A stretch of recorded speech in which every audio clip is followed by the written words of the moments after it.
What's going on, everyone? Throne and Liberty has officially announced their release date. It's dropping September 17th with a beta in July from the 18th to the 23rd. Normally, this is a very good release window. There's not much else going on. It's just 9 months later than KR. And so you've had players who have spent countless hours, days, months already learning the game, playing the game, and are going to be utilizing that knowledge from day one.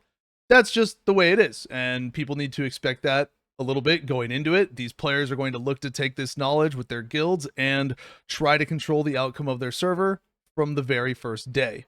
So just expect that a little bit going into it. Pick your server wisely. And without getting too into it, I just want to share some of my thoughts and feelings about the game. Now, it's not all bad. I want to talk about some of the good first. The game is gorgeous. This game absolutely put the engine to the test.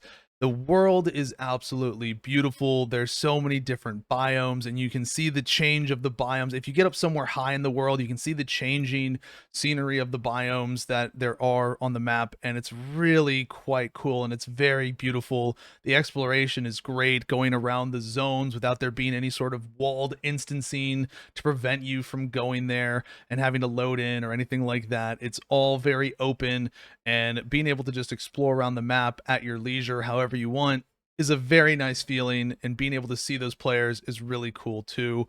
Love that about it. The transformation system is a very cool and unique thing as well with the game.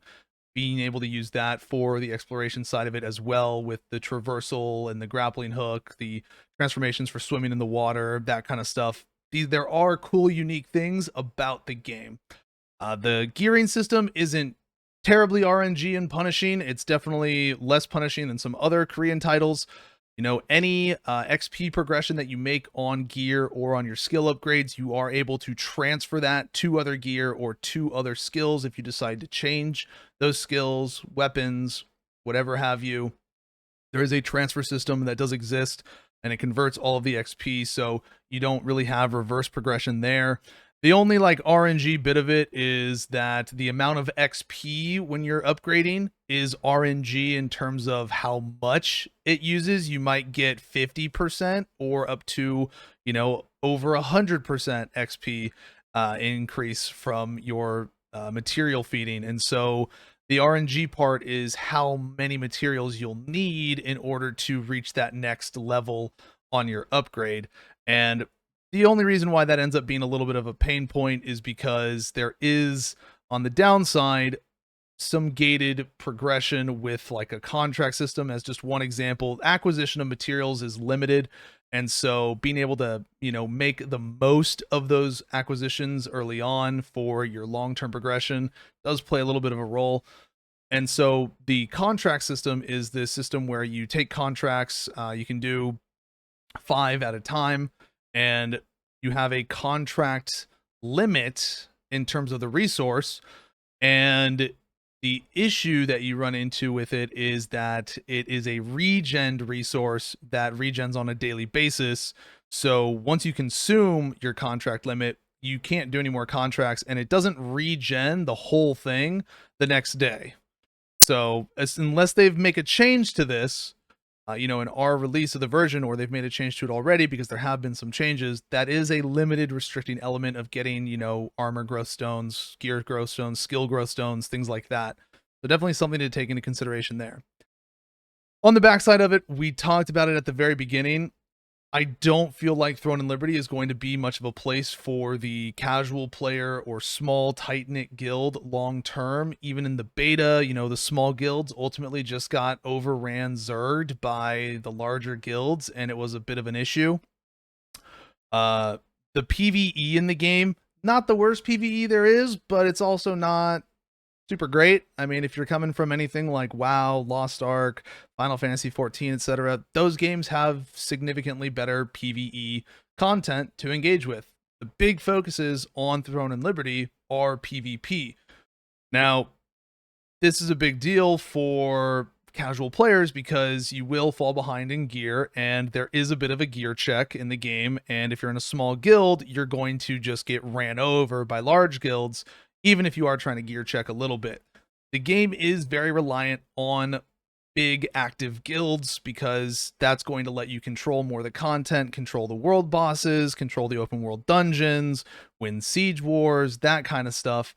And, you know, there is absolutely a gear check element to this. So that whole getting ahead early on, these players who have played before and want to try to control the content, they are going to take all of their gear knowledge and use it to every advantage they can to control their server like events as much as they can with the gear check knowledge that they have, because you can absolutely gear check people to where you can make them feel completely helpless if they don't have the same level of gear as you, or they're just geared differently than you. So you need to definitely read up if you're looking to be competitive, and take a lot of different things into account, figure out early on what you want to do. But I just don't see it being sustainable long term for the small guild or PvE casual driven type players. You know, definitely going to be able to enjoy it for the first couple months, but there will definitely be a big taper off. I expect there to be a huge fall off in players after the second month. You know, just like there was in KR, they had to merge servers. They had to merge a bunch of servers, even just in the first few months of the game being out there. And it's, you know, it's going to happen here as well. You know, another big concern is definitely bots.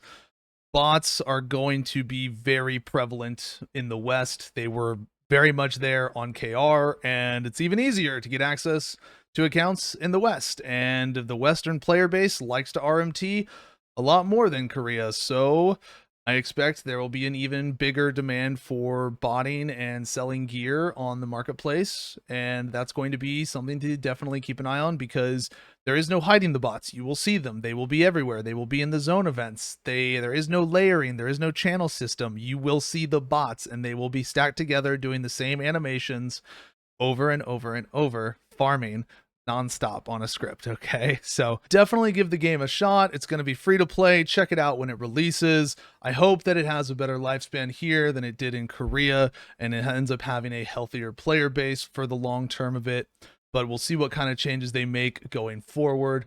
Thank you all so much for watching. If you enjoyed the video, be sure to like and subscribe. Leave a comment about what you're looking forward to with the game. And if you have any questions, you can find us live on Twitch at twitch.tv/Zav. Take care and have a good one.